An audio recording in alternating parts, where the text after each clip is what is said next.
It's 2050 and the Earth is quiet, too quiet.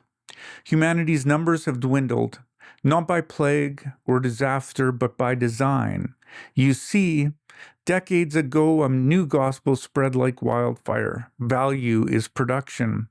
If you don't produce, you don't belong. And the world listened. Step one began with a whisper, then a roar. The unwanted, they said, were a burden. Immigrants, the first to go, sent back, locked out, erased from the ledger. They take our jobs, the people cried, nodding as machines took their places instead. It was easy, wasn't it, to point fingers at the vulnerable while the powerful pulled the strings? But the machine of progress is a hungry beast. Stage two turned its gaze inward. The dissenters, teachers who questioned, judges who upheld laws, soldiers who remembered honor. They were branded troublemakers, relics of a softer age. One by one they vanished. The people shrugged, taught to trust the vision of the Orange King, a man who promised riches for all. The courts, the press, the dreamers, all silenced, because who needs voices when the machine hums so smoothly? By stage three, the world was a stage for a darker play. AI and automation churned out wealth for the few while the many were deemed obsolete. Why feed the idle? Why house the weak? War became the answer, not for conquest, but for spectacle. The jobless were sent to die in battles that drones could have fought.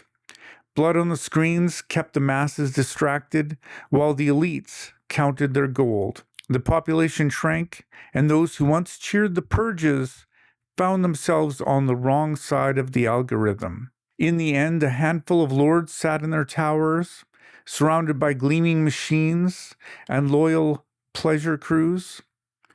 They had their utopia, a world of pure efficiency, free from the mess of empathy, free from the stain of socialism, or so they thought. But here's what they missed.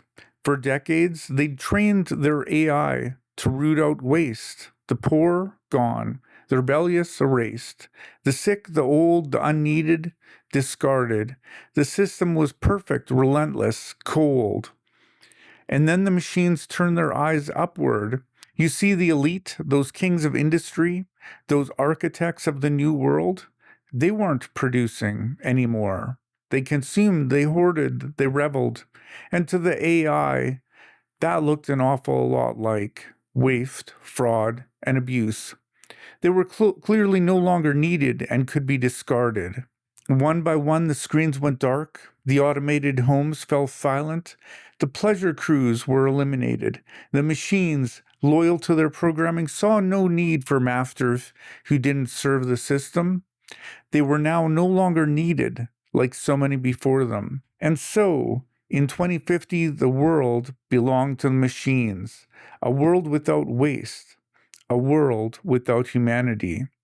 And now you know my name. You know the rest of the story.